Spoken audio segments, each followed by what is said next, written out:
Hi guys, welcome to Rootstem, and in today's videos we're going to be looking at the Adepta Sororitas, or the Codex Sisters of Battle.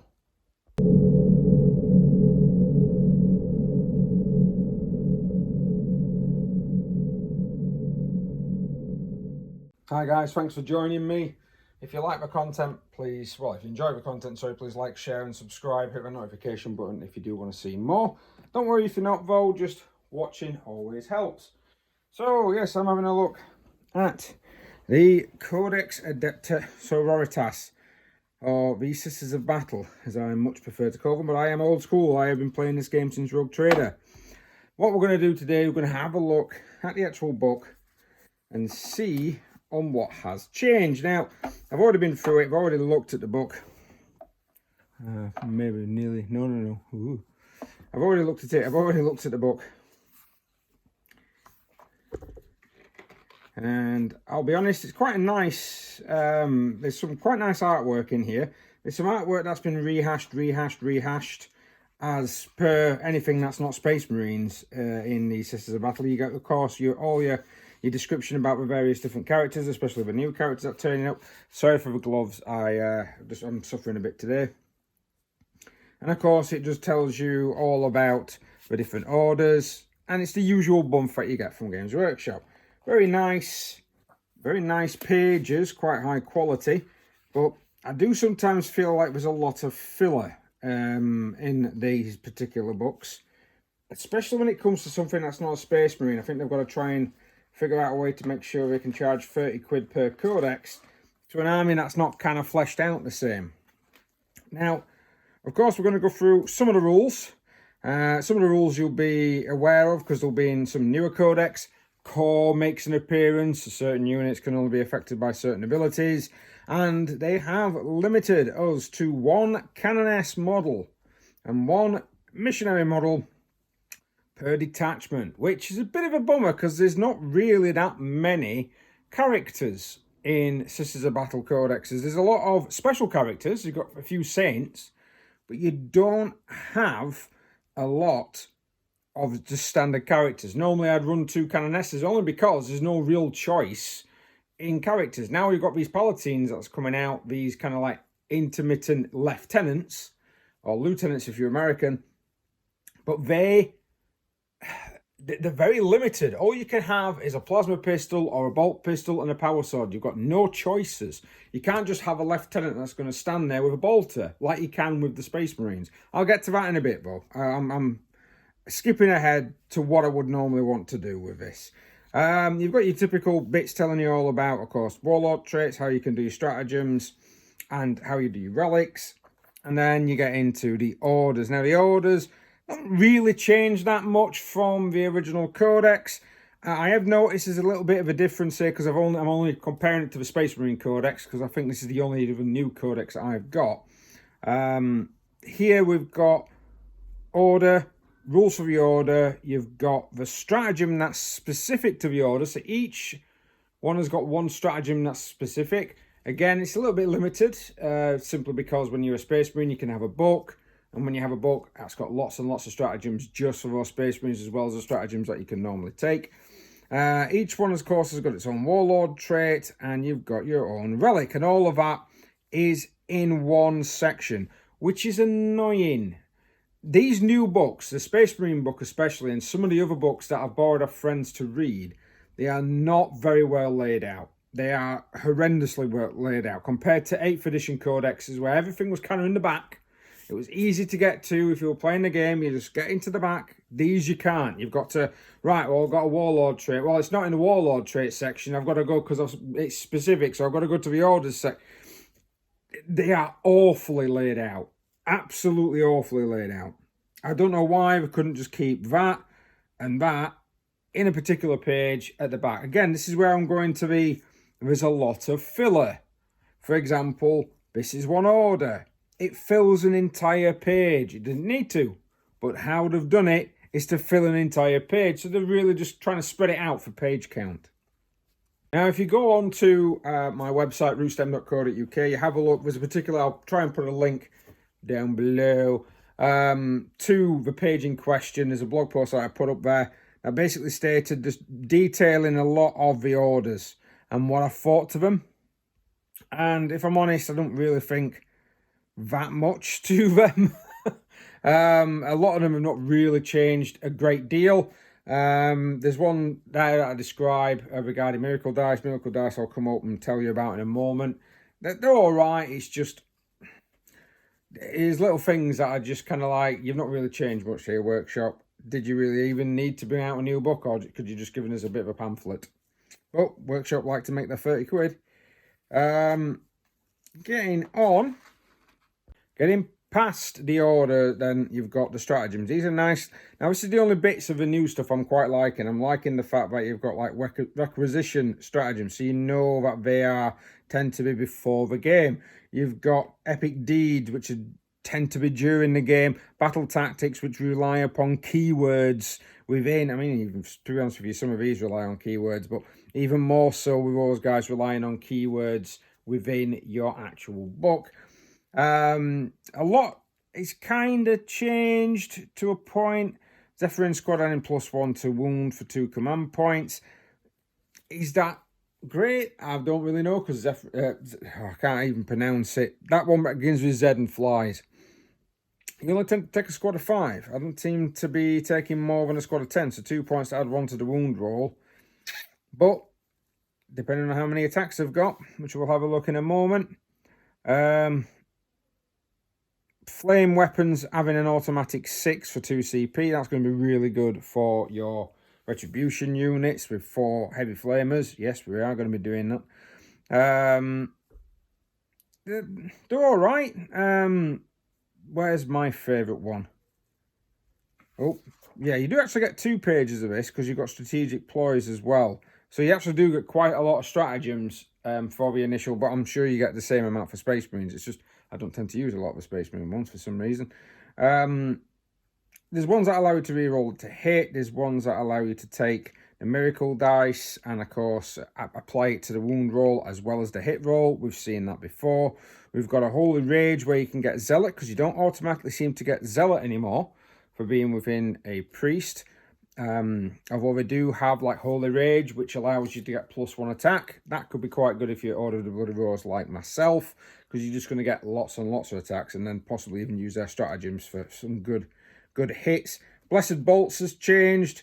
It does state Artificer Crafted Stonebolter, but Artificer Crafted Stonebolter is the normal way of saying a Stonebolter for the special weapons in the units. Why, I don't know, but that's how it is. They no longer have that -1. It's if you roll a 6. Yeah, basically on a modified hit roll of a 6, the target suffers 2 mortal wounds and the attack sequence ends, to a maximum of 6 mortal wounds can be inflicted per phase via this stratagem. So you can open fire with a lot, and that's quite nasty, especially for 1 CP. You're no longer relying on that -2. It's pretty decent, to be honest, especially when you've got 4 shots each at a 12-inch range. But the maximum of 6 mortal wounds means you only need to roll 3 6s, and that's pretty much done. You've got some shield walls notes. These are against the new Celestine S. Yeah, the ones with the shields. Or Crusaders, because I'm surprised Crusaders are still making a mention in this book. Crusaders are an old unit. They tend to either be metal or they're fine cast, which is even here nor there, because at the moment I'm sorry guys, I'm a plastic man, only because I don't like the chipping that you get with metal figures, and the resin figures are terrible, if I'm completely honest. But they are kind of similar to what we've already got. You know, getting an extra, I've seen this one in the Space Marine stratagem, so like smoke launchers don't really seem to be a thing anymore. It's not so bad. It just means that if you do put that on one vehicle, everyone targets the other one instead, which is never great. And then we've got Blessings of the Faithful. Now, this is a new section. This is pretty much like those upgrades that you could get for the Space Marines, where you could upgrade a chaplain or you could upgrade a apothecary. But because there's not that many characters in the Adepta Sororitas army, then you're not going to be getting that many of these. You don't actually get many of these. You only get really 6. Although we don't take a full page like the ones that do, but you don't get specific warlord traits or anything like that regarding them either.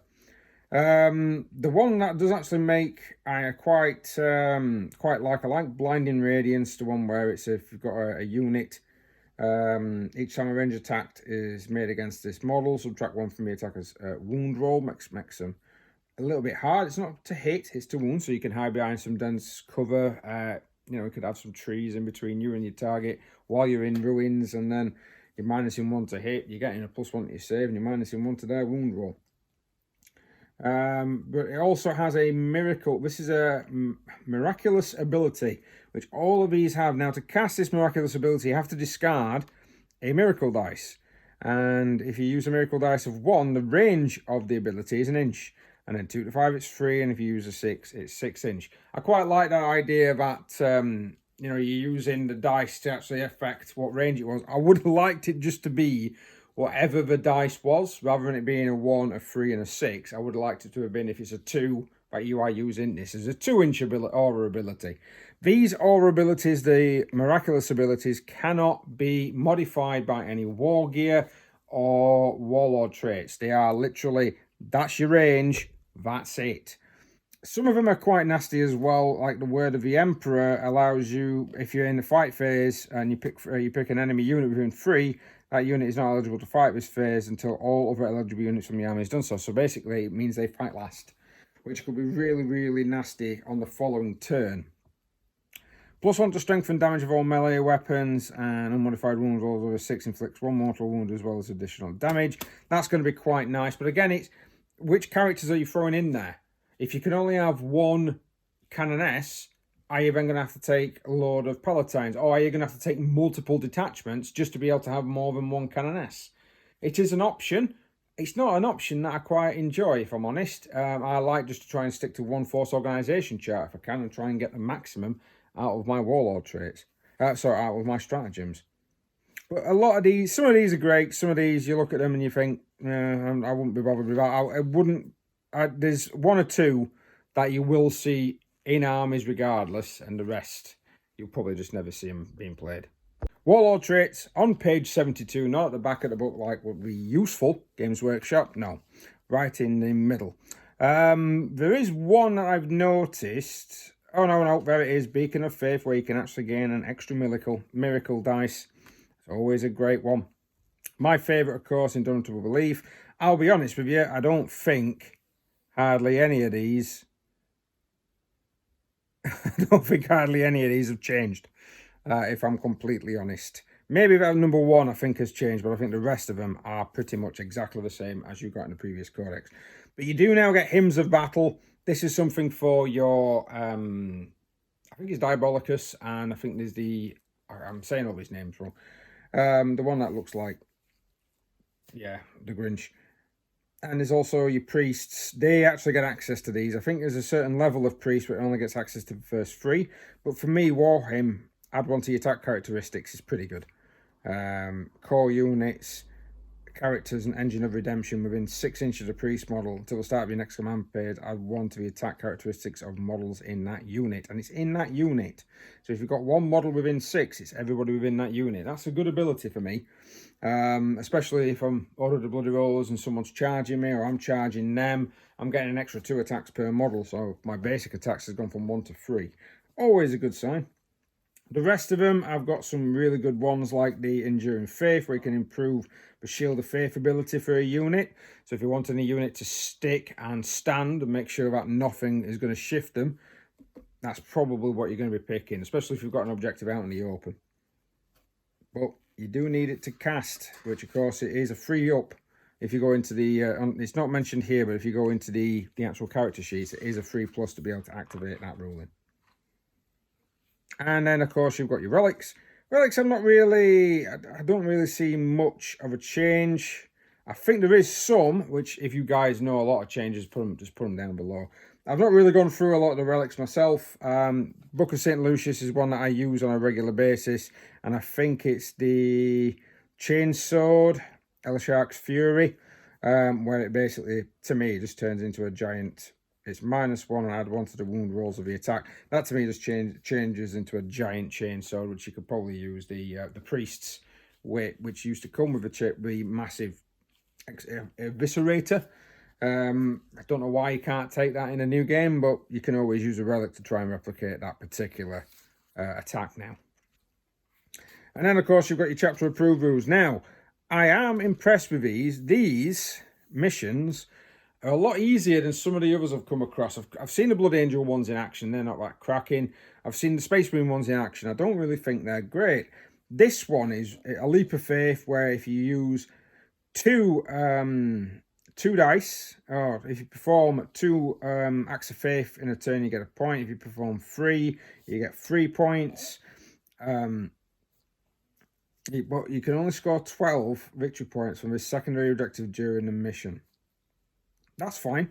And it does specify, because your cherubs can now give you like a miracle cherub dice. God knows why. But it does specify that you can't get more than 12. So it is a little... It's a little rare, but it's one of those ones where if you know you're going to be...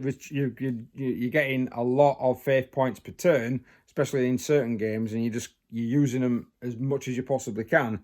That's just going to be an easy one for you to be able to score those 1 or 2 points, which can, as we all know, can actually change the balance of the game. Sacred Ground is a good one, where you can basically change objectives by doing an action. So you kind of change the objective that you're on to have the Adeptus Ministrorum Terrain trait, see the 40k core book, and that basically gets applied to an objective. So not only are you gaining the points for it, but you're also gaining a lot of additional benefits by being near the objective. And there's some nice stratagems that actually help you while you're with near objectives as well. But I do like the fact that it's 1 point if it's in your deployment zone, 4 points if it's any other objective. And if anyone's seen Chapter Approved 2021, there's quite a lot with 6 objectives on the field. Slaver Heretic is a nice one as well, but you basically score a point if you destroy a unit with a bolt weapon. You get scoring a point if you destroy it with a flame, and you score a point if you destroy it with a melter weapon. If all of these 3 applies at the end of your shooting phase, you score 1 additional point. So if you kill a unit with a bolt weapon, kill a unit with some melter, kill a unit with some flamer, you get 4 points. I quite like that. That's very thematic. It is trying to base your army to make sure that you're buying or you're building your army with everything. But my sisters have got everything anyway, so that's something that I would quite enjoy. And I really like this one. This Battlefield Supremacy is very narrative. Now, this is not normally something you would associate with match play games, but it's got a narrative feel to it. When you're playing that one, your opponent has to select an objective that is not in his deployment zone, unless there is only objectives in his deployment zone, which it's regardless, he's going to have to pick one. Basically, at the end of a turn, you score 3 victory points if I control the shrine objective. At the end of a battle, you score another 3 victory points if you control the shrine objective. But if the enemy controls the shrine objective, you minus 3 victory points. Now, I quite enjoy that because it means that that objective becomes... It's very, very important to the Sisters of Battle, to the Adepta Sororitas. You need that objective and you want that objective. And that could be really difficult, but it also could be a lot of fun to play over. Now, I've skipped past a lot of the Crusade section. I am not a fan of Crusade in any form of book. I find that it's trying to be Necromunda when it should just leave it to be Necromunda. There's a lot of paperwork. Me and a friend have tried doing Crusade, and you need paperwork anyway to play these missions. Now you need additional paperwork to be able to actually keep a track of units. It's not fun. It's not narrative. It's not fun. I don't like it. So I'm not looking into the Crusade section. That's a bit of a wasted book for me. We are looking just at the general rules for the Sisters of Battle, and the Acts of Faith are a lot easier now. So Shield of Faith stays the same. That's exactly the same as it was before. Zealot is mentioned. If this unit made a charge with what charge, you can reroll hit rolls. I'm glad that's mentioned so that you're not looking at it on different pages all the time, or it's not a little bit of blurb underneath someone's character sheet. And then you've got Miracle Dice. Now, to gain a Miracle Dice, you have to perform So to gain miracle dice, you basically get one at the start of each battle round. If you've got that warlord trait, you can then gain 2, and you just roll the dice, and whatever the result is that's going to be what you use. They have mentioned something down here that miracle dice cannot be re-rolled, even forced to be re-rolled by your opponents. So if that miracle dice is a 4 and they say no, I want you to re-roll it, it's still a 4 because that's the result. It's as if the dice has nothing but 4s on it. And it's stating that you can only gain miracle dice if you are basically a pure Adepta Sororitas unit, but you can still have Agents of the Imperium. As we all know, you can stick Inquisitors in there regardless. So you only now get miracle dice at the end of a phase. You get at the end of a phase in which any of the following conditions were met, you gain 1 miracle dice. Vengeance. Units from your army destroyed 1 or more enemy units, so you gain a miracle dice. Sacrifice. Any Sororitas character units from your army are destroyed. I'll be honest, sacrifice is going to be one that's not going to come up that often because you're not going to take a lot of characters. Unless it's counting your mini characters, like the guys holding the, I forgot what they're called, like the banner bearers and the apothecaries. I suppose you might have a few of those, but your main characters, your HQs, you're only really going to have 1 or 2. There's not going to be a vast amount that you're going to be wanting to use there. A quick description of using an Act of Faith. So you can use the Act of Faith ability. If you have 1 or more dice in your miracle pool, that unit can perform an Act of Faith. To do so, select 1 or more of the dice from your miracle pool instead of making any or all of those dice rolls. Now that has changed. I believe it was only 1 in the previous book. So if you decide that you're going to shoot with a multi-melter and you need 3s to hit with that multi-melter and you've got 2 miracle dice, and you can just use them too. And that's 2 hits with your multi-melter, regardless of what the enemy wants to try and make you re-roll or what you want to try and make to re-roll. So you're going to be able to use your miracle dice more. You're not going to be getting as many, because if I remember correctly, if units were destroyed, you used to get more, and if characters were destroyed, you got more for that. And you get 1. You still get the 1 if you kill a unit, but you used to get 1 as well if you passed a morale test. You don't get that anymore. It's just simply if you kill units, you get it. If characters die, you get it. But now you're going to be able to use more of those miracle dice to perform certain acts of faith, and I believe because you can use more, the dice have been substituted for is not rolled. So I'm guessing once all miracle substitutions have been made, remove the chosen miracle dice from your miracle roll and roll any remaining. Unsustained dice are part of the dice roll that you can use. Everything that goes into white can't be modified. Now, I'm wondering if when it says you can pick 1 or more miracle dice, if you can go, right, I'm going to have that 3 to hit, that 4 to wound, and that 6 to damage. And then, of course, your opponent's going to be able to go, oh, well, I'm going to, I'll be rolling before making a dice roll. I don't know, because I think it's the Act of Faith is on that particular dice roll. How many times? So once per phase, 1 unit from the armor can be of the ability. Which, I suppose, if you could use multiple dice to do multiple hits, hit, a wound, and a damage, then you wouldn't need some of the stratagems that they've put in this book. Sacred Rites is still making an appearance. It's pretty much exactly the same. You can either pick 1 or you can roll and select 2. There is now a stratagem where you can, I think it's before the game, you can roll an extra dice, re-roll any duplicates, and if you get you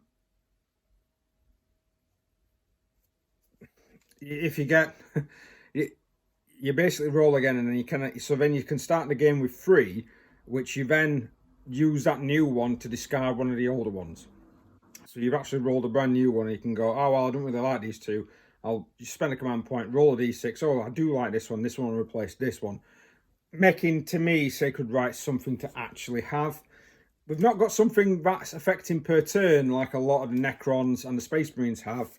We have just got something that's affecting our units, or the Sisters of Battle units, for the entirety of the game. Now, your hand, of course, is still the 1 to your charge rolls, your 1 to your advances. It's quite nice, that one, actually, if you like someone like me with the Order of the Blood Rose and want to get there quickly. That one's a little weird. Spirit of the Martyr is basically if somebody's killed, if a model is destroyed and does not explode, so I'm guessing that applies to vehicles as well. You roll a d6. After the attacking model's units has finished making its attacks, it suffers 1 mortal wound to a maximum of 6 for each model it removes. So that's not too bad. So like, there's a chance if someone wipes out a full squad of 10, you're rolling 10 dice. There's a chance you could do a couple of mortal wounds back on the actual squad that's killing you off. Aegis of the Empire of the Imperium is good for basically your Shield of Faith ability is now a 5-up, unmodified 5-up, or greater than the result when it denied a wish is passed. So basically, rather than it being you can only stop powers at a 5 or less, you can pretty much try and stop a power on a 5-up. Whether or not that's going to be useful all the time, because let's be fair, even against Space Marine players, I only come across Psychers every now and again. And it's same when you're coming across like Orc players. I play Will, as you guys know. He's an Orc player, and I don't get a lot. If my hand keeps waving around, I don't really get a lot of system. We don't really get a lot of psychic powers being used. Divine Guidance is pretty good. Unmodified wound roll of a 6 with a ranged weapon. Ranged attacks improves the AP by 1. I, to be honest with you, like the Passion. So if you get a 6 to hit, an unmodified hit roll of 6 scores 1 additional hit.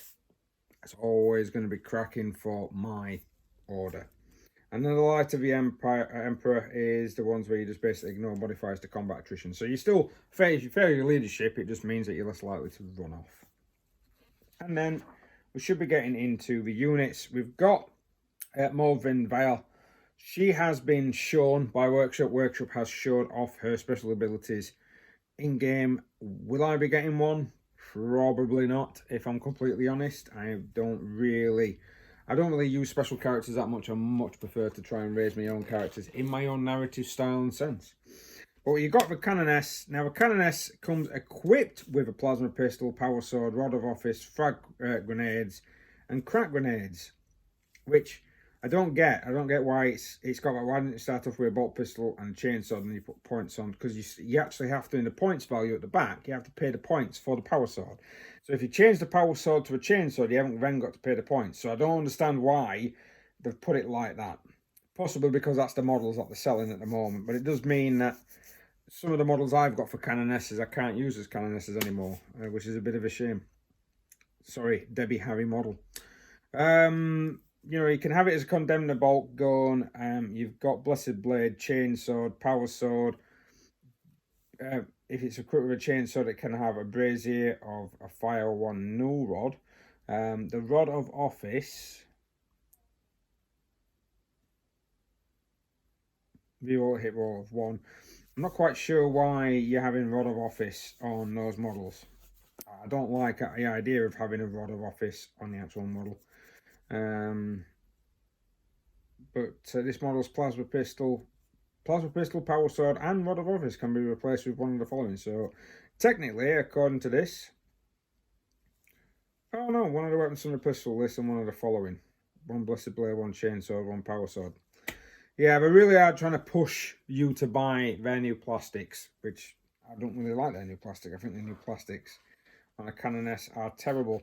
And there we've got the Palatine, which is effectively a lieutenant from Space Marines.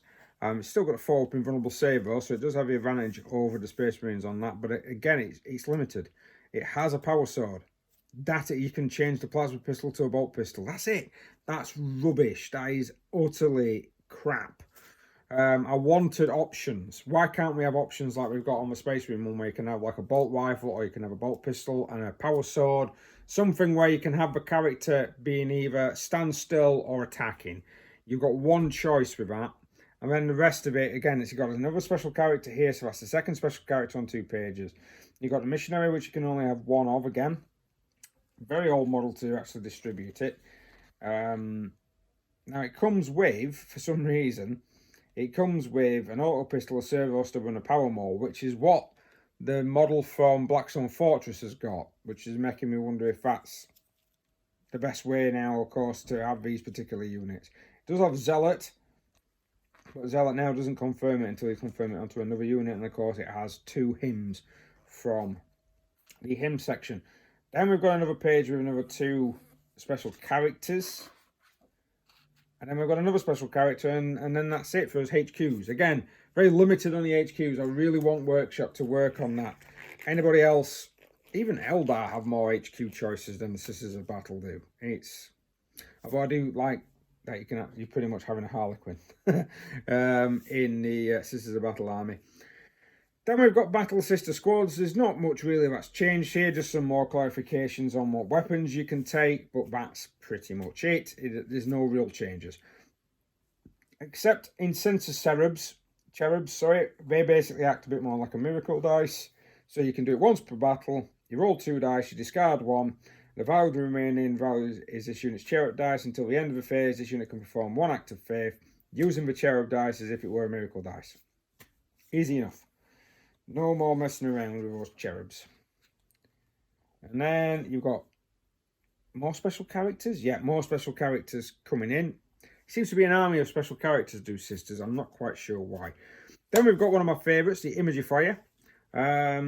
You are stated that you can only take... I think you can now only have 1 of each of these, and you can't have more models with 1. So you've got to basically have, if you wanted all 3 of them, you would have to have 3, and then your 4th one can then duplicate. They only affect core units, and I'm not quite sure if any of them are any good anymore, because Tale of a Stotic was pretty good, right? Minus it subtracted 1 from the, I think it was the AP. And now it's just each time a model with a strength characteristic of 3 or less is made against this unit, time an attack with a strength characteristic of 3 or less, subtract 1 from the attacker's wound roll. If you're versing Space Marines, there's no point. Literally no point. If you're versing Orcs, if you're versing Space Marines, there is no point in Tale of the Stotic. It's rubbish. It's just taken away. Dialogus can actually have hymns. So that might be something to actually take. And if you've got a Canoness, a lot of these characters can be taken without taking up your Elite's choices, which is quite nice. You've also got your Preachers. You've got your Celestine Squad. Actually, did I check? I forgot to check Sisters of Battle. Are they still Weapon Skill 4? They're still Weapon Skill 4. So your Sergeant having all them gubbins is still a little bit rubbish. But your Celestine Squad has Weapon Skill of 3, 2 attacks apiece, 3 attacks for your Sergeant. They haven't really got, all we are is pretty much more attack based Sisters. So depending on the points cost that you're playing, and depending on the points between them, that extra attack, that extra weapon skill, is it going to be great? Is it not going to be great? I'm not quite sure. We've just basically we've got to play the game to be able to find this.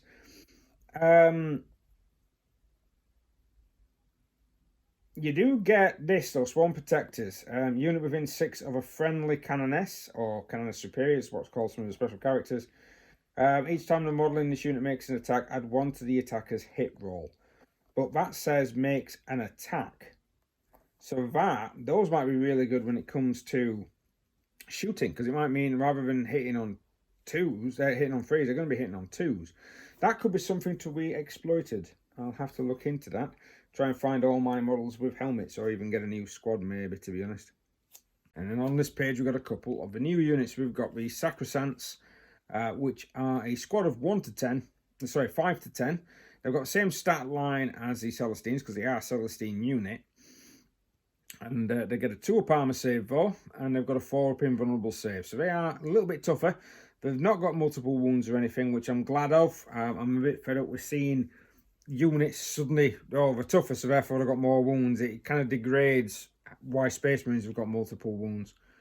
They don't have the +1s to hit, like the... oh no, they do. Apologies, they do. Yeah, but that's if enemy engagement range, this was set to defend. If it sets to defend, oh, it's a special ability if they are charged.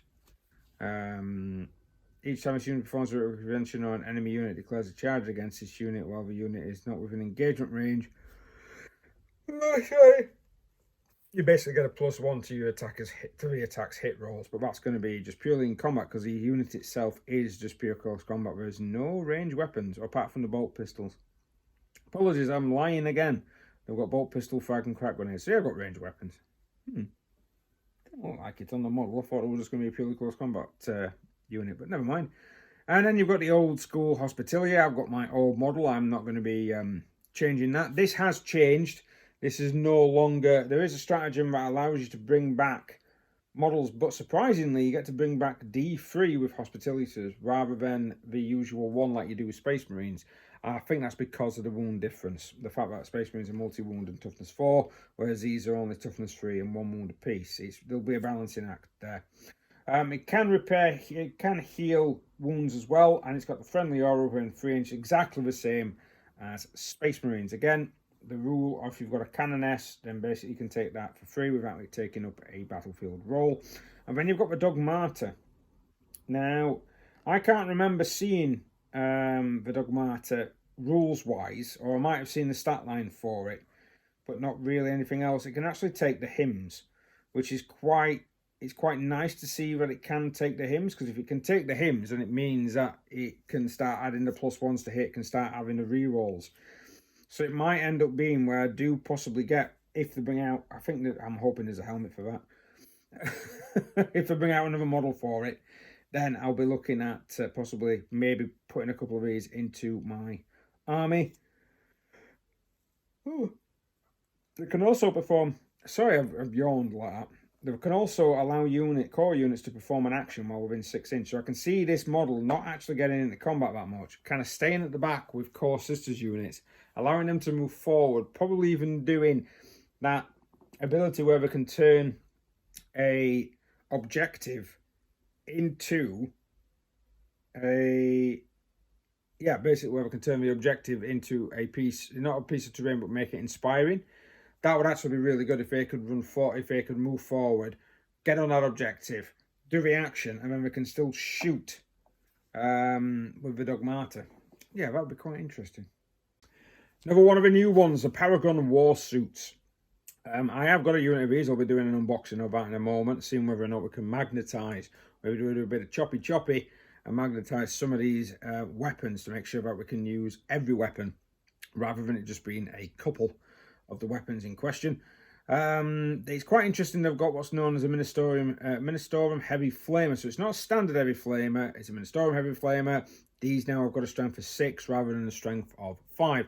That will make it interesting when versing Orcs, because Orcs are going to be going up to toughness 5, but this codex basically puts the swing back into some of those flamers. There's mention of other flamers as well in this book.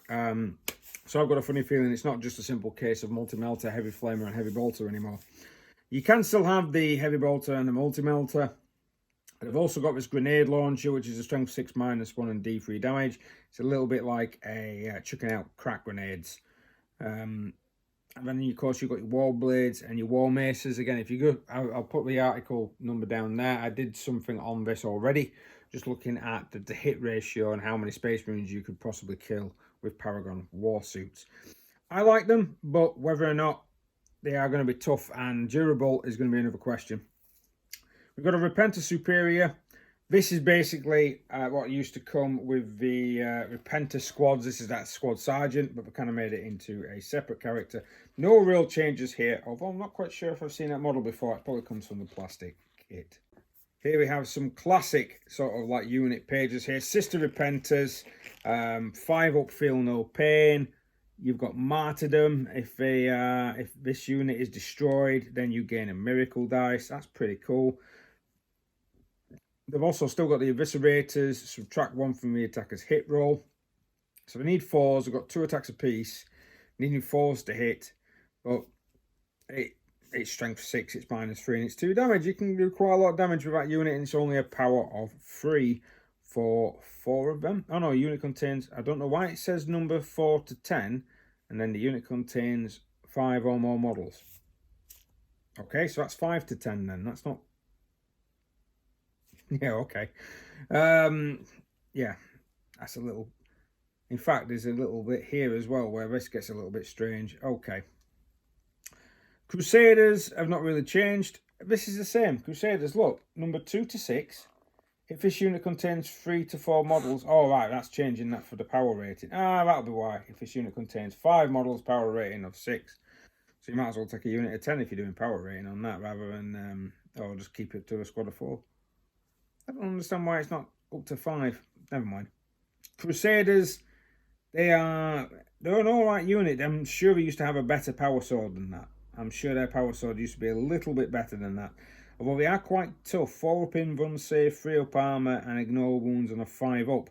But they've only got 1 wound apiece and they're only toughness 3. So they can be brought down pretty quick if you use some mass firepower to them.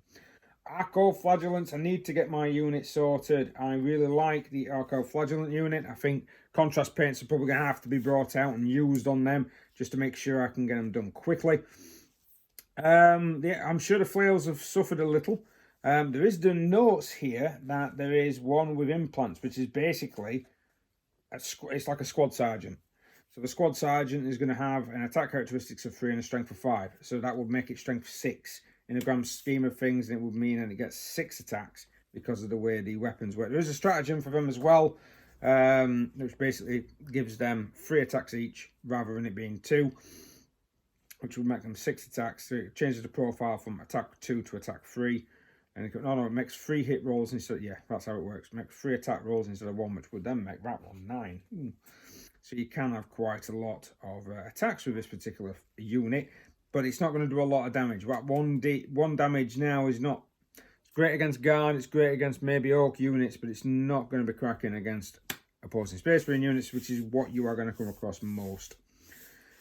5 up feel no pain, but don't really have a save unless, of course, you're sticking in cover and the unit is not, being shot at by another squad that doesn't have any minuses. I'm surprised Death Cult Assassins are still making an appearance. These 2 units I would have thought wouldn't have been in the actual book, but I suppose they haven't got that many units and they need to flesh it out a bit, don't they? Not really much in the way of changing for Death Cult Assassins. I think the Death Cult Power Blades are a little bit different, and they have a 5 up in run save, but that's pretty much the same standard. You'd rather just take normal Assassins than Death Cult Assassins, but they are only one power.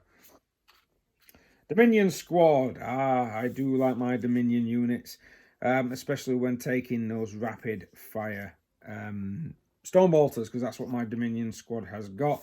It's just a basic Sisters unit.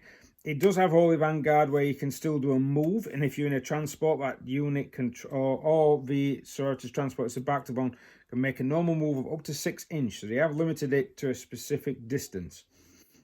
That's at the start of the first battle round before the first turn begins. So you could even use them to, if you're near a bit of terrain, you could maybe sneak and get into that terrain piece, or you could use it to try and hurtle forward to try and jump on an objective, or even get within range of some of those fantastic weapons. These 2 units, I'm sure they used to be in elites, but they're both the same power, and they are both in the they're both in the fast attack choice. There's got to be a points difference, but there's no power difference. But these guys have now got 3 attacks apiece. This has actually made me think maybe I need to buy a unit, because I do like the idea of having those if they've got 3 attacks apiece. But of course, I've only got bolt pistols, so it's whether or not you just want multiple attacks. They are good for just jumping down though and trying to claim an objective. But Sisters armies, you tend to take transport, so they are pretty quick anyway. Your heavy supports. Now, there's been a big change to the Retrobutor Squad. One of my favourite units in the game. I have 2 squads of these lovely sisters, and they have nerfed them a bit. And what I mean by that is you no longer get the plus 4 inches to your heavy flamer. So the heavy flamer is just a standard heavy flamer like it was before, and you no longer have the ability to be able to move and fire with no minus to hit with your heavy weapons. So that is a bit of a bummer. That is a bit of a shame. But if I'm honest, they were a little bit overpowered, especially for the amount of points you were paying. I am guessing a lot of the points at the moment are based on this rather than it being based on something completely different. Armour and Cherub still acts the same. It allows the unit to fire again. And if it has 2 Armour and Cherubs, it can use this ability twice per battle. It doesn't mention not whether you can do it in the same turn, which I'm wondering if you can. And then, of course, it gives you a readout of why you should be putting the Armour and Cherub model down on the battlefield. It doesn't say you have to, it just says it's recommended. But they do have the Storm of Retribution now, where a unit in the model makes an attack with a heavy weapon. The target does not gain the benefits of cover against that attack. So if you are hitting somebody with these heavy flamers and you play the stratagem where heavy flamers automatically get a 6, that'll be what, 24 automatic heavy flamer hits, possibly wounding on 3s depending on the unit that you're firing at, and they are not going to be having -1 to their saves with no benefit for cover. Quite like that idea. Modifiers, these have not really changed, although they don't have the core. They have the core, which is a good thing. They don't have the core ability, so we're not going to be able to re-roll those to hit rolls in combat or shooting wise. They do have the Storm Heavy Flamer, so they have got the extra +1 to their they have got the extra +1 to their strength, which is either here nor there depending on what you're going against. If you're going against guardsmen or you're going against toughness 3 models, then yeah, it's a big difference. If you're going against marine units or orcs, you're not seeing much of a change. Penitent engines have never, for me, they have never ever really changed much. They can do when the unit makes a piling or move can move an additional 2-inch. I'm not quite sure if that was in the old book. I think it might be. 5 up, feel no pain though. Always a good thing, especially when you're wanting those wounds not to pile up. Exorcist has not really changed. That's still, oh no, it has actually. I think it's, oh no, yeah, 3D3, because that's the ones that I'll be using once I get my Exorcist up and running. I've got an old school one. I've not got one of these new ones that look weird. I've got one with the actual rockets at the back of a Rhino chassis. And then we've got rules for the new Castigator, the Lehman Russ battle tank of the Sisters of Battle. Comes with 3 heavy bolters and the auto cannon. You can't change the heavy bolters out, which is a bit of a shame. I would like to have stuck some heavy flamers on there. You might see that later on. Its weapon skill and movement degrades, of course, if it starts taking wounds. But the Castigator heavy bolter, the auto cannon, sorry, is 4D3. I quite like the idea of actually having that rather than a battle cannon. Although if I was buying this model, I'd look at some way of magnetizing it, which is what I'm going to be doing later with those war suits. And then you've got your standard transports. Emulators, though, have been upgraded. Nothing in the way of the heavy bolters and multi-melters. They still stay the same. But they have stated that you are now a twin. So you can't split fire with that particular weapon. It's a twin multi-melter, meaning that all your multi-melters attacks have got to go against one unit. All your heavy bolter attacks have got to go against one unit, apart, of course, the heavy bolter in the hull. But the emulation flamers are a lot better. It's heavy 2d6, 18-inch range, so they've got a long range on normal standard flamers. They've got a strength of 6 and -1, so it's like they've taken this new flamer and upgraded it, which is always great. And then, of course, you just explode like normal. You can still carry 6 people. So I'm always great because I've got 2 Rhinos, I've got 2 Emulators. I like to keep moving forward. And then the Battle Sanctum is put down as a fortification. So you'd have to spend 3 command points to be able to use it because it's a different detachment. But it does give you a lot of abilities and does give you a lot of actions, especially since you can actually gain, you can use it to pray to the saint. So priest or infantry unit from your army can pray, and you gain an extra miracle dice. And if I'm honest with you guys, that's pretty much it. You've got the points values, which are probably either they're either right or they're exactly the same as that one. I haven't checked them yet, but I'm guessing, well, I'll probably end up using them. Oh, I'll end up using Battle Scribe, so once that's updated, then I know what I'm doing anyway. But that's it. That is the book. Now, I'm sorry that this is a very odd layout. I'm having to do this in a living room, and we've got these tables for my missus' grandma. I'm still kind of moving in. Well, I've moved in, but everything's still a bit topsy-turvy, which is why you've not seen any battle reports. And at the moment, my channel has just been filled with Mass Effect videos, because that's pretty much all I'm able to do. There is an alarm going off in the background. Thankfully, the alarm has gone off, so I hope you enjoyed that. It's basically just my rant about this particular book, and just to try and show you what certain units are going to be like in this new game. Printed in China. Lovely. It might contain some viruses. Hopefully not. You are pure of faith. But thanks very much for watching, guys. If you did enjoy the content, please like, share, subscribe, hit that notification button if you do want to see more. Like I said, there's a lot of filler in this book. It's quite thin, and I'm not quite sure it's worth 30 quid. But if you're a Sisters player, you're going to need it. So thanks very much for watching, and we'll see you next time.